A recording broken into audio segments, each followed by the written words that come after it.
Typing taste में अव्यवस्था। कल्याण APMC में 400 से 500 अभ्यर्थियों का धरना। मुंबई हाईकोर्ट में क्लर्क पद के लिए आयोजित टाइपिंग स्किल टेस्ट के दौरान कल्याण में एपीएमसी मार्केट स्थित परीक्षा केंद्र पर भारी अव्यवस्था देखने को मिली। अभ्यर्थियों ने आरोप लगाया कि परीक्षा के दौरान कई कंप्यूटर और कीबोर्ड में तकनीकी खराबी आने के कारण उन्हें टाइपिंग टेस्ट देने में काफी परेशानी हुई। अभ्यर्थियों के मुताबिक परीक्षा केंद्र पर इस्तेमाल किए जा रहे कुछ कंप्यूटर और कीबोर्ड पुराने थे और उनकी उचित देखभाल नहीं की गई थी। सुबह 10 बजे से दोपहर 2 बजे तक तकनीकी समस्या का समाधान नहीं होने से 400 से 500 अभ्यर्थियों में नाराजगी फैल गई।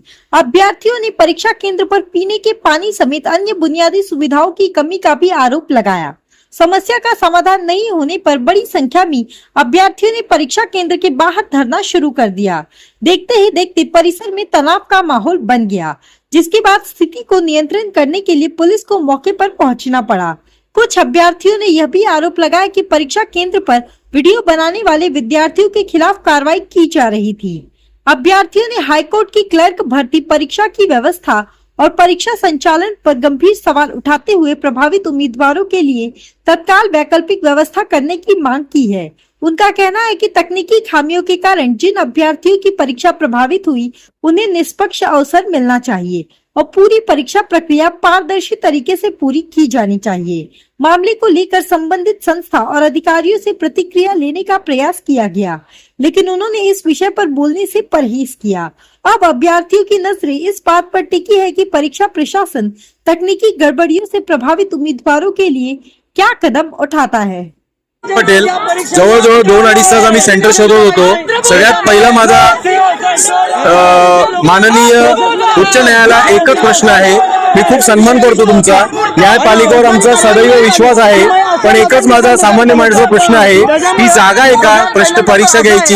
सगळ्यात महत्त्वाची गोष्ट, एवढे मोठे मोठे चांगले सेंटर सोडून आपण या महानगर म्हणजे एपीएमसी मार्केटमध्ये अशा ठिकाणी एक्झाम घेतोय जिथे आजूबाजूला पाणी सुद्धा नाही मिळत प्यायला। आणि रात्री आम्ही सेंटर बघायला आलो, इथे संध्याकाळी आम्ही सेंटर बघायला आलो, साधा एक बोर्ड पण नव्हता इथे आम्ही इथे वरती विचारपूस केली तर वरच्या एका माणसाने आम्हाला सांगितलं की अजून आम्ही बोर्ड दिले, आम्ही आज रात्री बोर्ड लावणार आहोत। मला एकच खूप आदराने सगळ्यांना प्रश्न विचारायचा आहे, प्रशासनाला आणि न्यायपालिकेला सगळ्यांवर आमचा विश्वास आहे। आमच्या विद्यार्थ्यांची अशी प्रत्येक वेळेला का विडंबना होते? आम्ही सामान्य माणसांनी कोणाकडे जायचं? या सगळ्यांना न्याय देण्याचं काम करा एवढीच विनंती आहे। कोणाचा अनादर करायची या ठिकाणी इच्छा नाहीये, पण असं प्रत्येक वेळेला विद्यार्थ्याचे हाल होणार आहेत का? आत्ताच रिसेंटली जंतर मंतरवरचं एवढं प्रकरण झालेलं असताना, हे ताजं प्रकरण त्या जखमा ओले असताना विद्यार्थ्यांनी किती सोसायचं आणि किती सोसत राहायचं आयुष्यभर, याला कृपया करून आम्हाला उत्तर द्या। कोणाचाच अनादर करायची या ठिकाणी आमची इच्छा नाहीये, पण आमची प्रामाणिकपणे इच्छा आहे की आम्हाला न्याय द्या। धन्यवाद। वरती आपला विद्यार्थी होता प्रशांत बांगर, त्याने सर्वप्रथम आवाज उठवला, नंतर तो लीड करत असताना त्याला इकडचे प्रशासन होतं त्यांनी तिकडे आतमध्ये घेऊन गेले। लिटरली आम्हाला प्रेशराईज नाही करत। त्यानंतर जो व्यक्ती आधी एवढा म्हणजे आवेशात होता तो रिटर्न आला। रिटर्न जे शेळी झाले का तर त्याला सांगितलं की तुझा उद्या जॉबला लागला तुला कॅरेक्टर सर्टिफिकेट भेटणार नाही, तर आम्ही कारवाई करू। तो मुलगा बॅकआउट गेला कारण इंडिव्हिज्युअली त्याला खूप नुकसान होतं। आणि दुसरी गोष्ट राहिली, मला शॉर्टली 2 मिनिटं एवढं भयंकर यांचं मॅनेजमेंट आहे ना। फी तुम्ही घेतली ती TCS लेवलची घेतलेली आहे।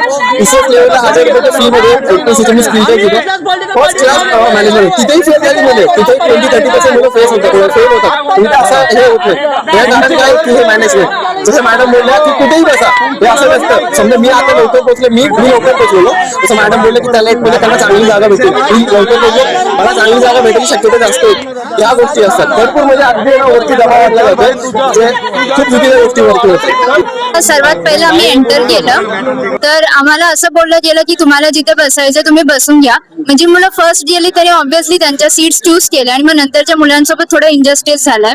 सेकंड थिंग तर मग लॉगिन टाइमवर नाही झालं, प्रत्येक जण आपापली लॉगिन करून प्रॅक्टिस करत होता।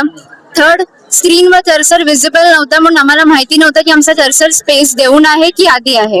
आणि मग फोर्थ थिंग तर मग कीबोर्डचा इश्यू, कीबोर्ड वर होतं, आमच्या बॉडी लेंथला नव्हतं। असे भरपूर इश्यूज होते ज्याच्यामुळे मेंटल स्टेट थोडी खराब झाली।